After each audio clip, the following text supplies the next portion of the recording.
नमस्कार, मैं अभी राजभवन धरना स्थल पे हूँ। लगातार 40 दिनों से धरना चल रहा था स्वास्थ्य कर्मियों का। आज मंत्री जी से वार्ता हुई, क्या वार्ता हुई और इनकी जो मांगे थी उस पर कितना सहमति बनी। हमारे साथ विनय जी, हम जानेंगे इनसे।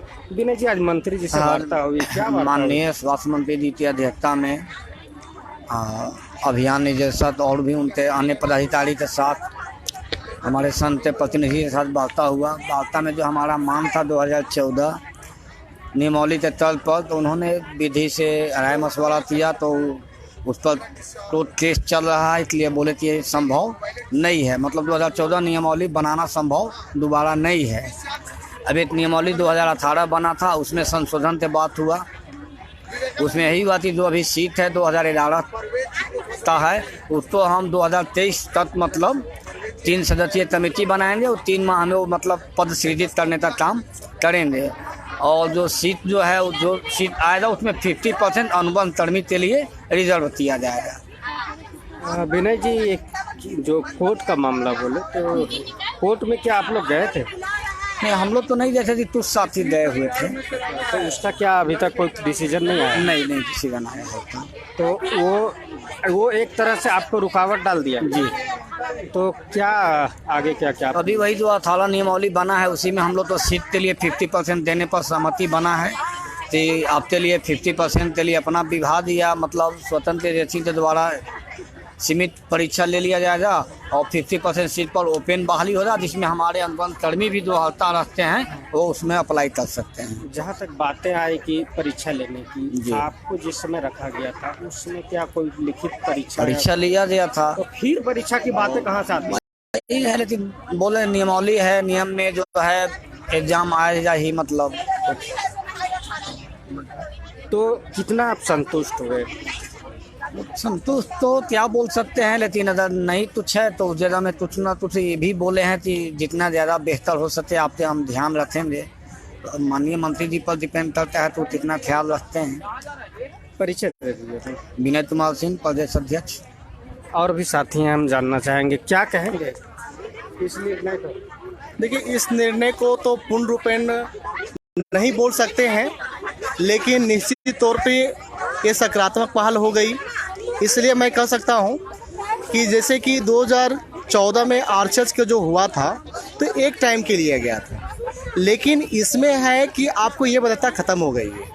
तो निश्चित तौर पे जितने भी अनुबंध कर्मी हैं, अगर हमारा पोस्ट नया जो 3 महीने के अंदर में जो हम लोग गए थे प्रतिनिधि, 11 प्रतिनिधि गए थे, और मंत्री के स्वास्थ्य मंत्री सर के द्वारा जो बोला गया कि आप लोग कैसे ज़्यादा से ज़्यादा कल्याण हो, तो इसके लिए हम विभागीय मंत्रण कर रहे हैं और हम निश्चित तौर पे आप लोग का ज़्यादा से ज़्यादा संख्या बढ़ाने की कोशिश करेंगे। अगर मैं बता देना चाहता हूं कि अगर हमारा 50% उन्होंने जो बात बोला कि 50% आपको रिजर्वेशन देंगे, जो सिर्फ केवल अनुबंध कर्मी के लिए ही होगा।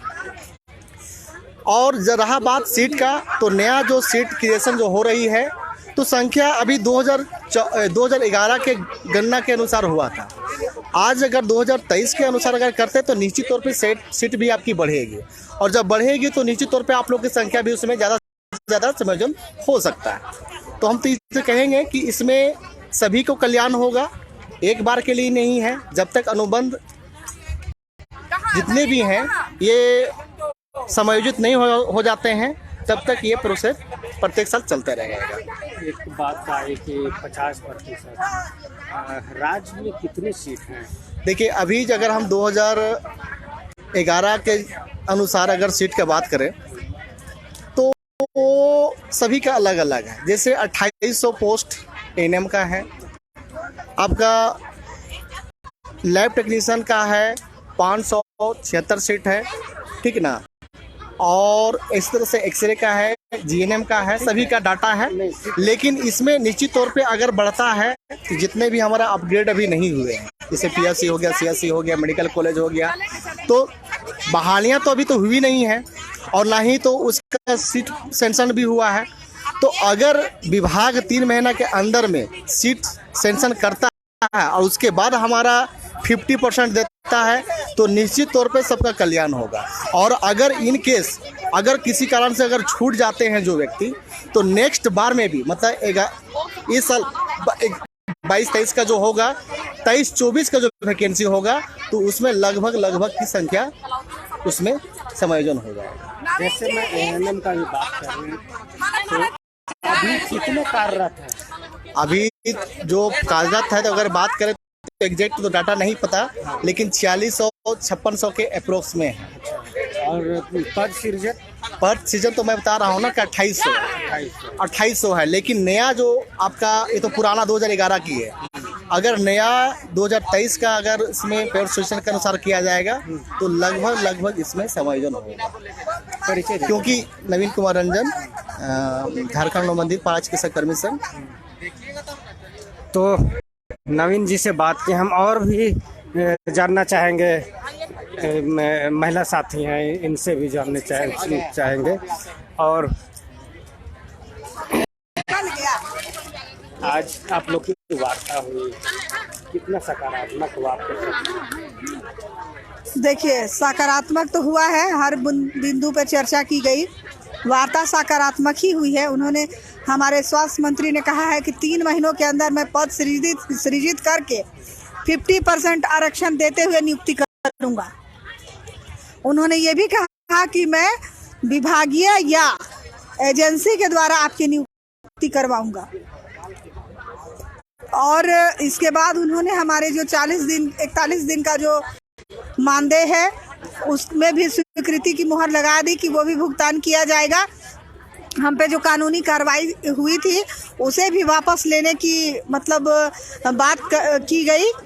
और 3 से 4 दिनों के अंदर, अभी तो हमें औपबंधिक मिला है, लेकिन उन्होंने कहा कि 3 से 4 दिनों के अंदर आप लोगों की एक संचिका खुलेगी और जिन बिंदुओं पर सहमति बनी है उसका एक समझौता पत्र आपको दिया जाएगा। इतना आप सहमत है और धरने के लिए क्या सोचते हैं? हम लोगों को तो वार्ता से सहमति मतलब क्या बोलेंगे, संतुष्टि हुई है। उन्होंने कहा है कि मैं करूंगा, तो बार बार उन्होंने कहा कि मैं आप लोगों का काम करूंगा, आप लोग हड़ताल से उठ जाइए।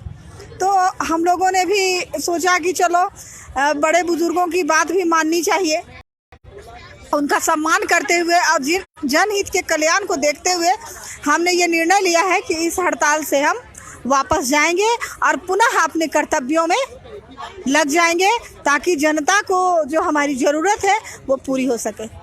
अपना परिचय दीजिए। मीरा कुमारी, प्रदेश अध्यक्ष NRHM NMJNM संघ। तो ये आप सुने, 40 दिन का धरना अब समाप्त हो जाएगी और इन लोग अपने कार्य क्षेत्र में लौटेंगे, जैसा कि आज मंत्री के वार्ता के बाद ये सफल हुआ। आप देख सकते हैं आज 40वां दिन था और आमरण अनशन से लेकर के धरना इन्होंने दिया था और आज बातें हुई मंत्री से और विभागीय अधिकारी से। अब देख सकते हैं कि यहाँ जो भी सदस्य हैं वो अब अपने अपने कार्य क्षेत्र पे लौटेंगी। राजभवन धरना स्थल से ब्यूरो रिपोर्ट, रांची।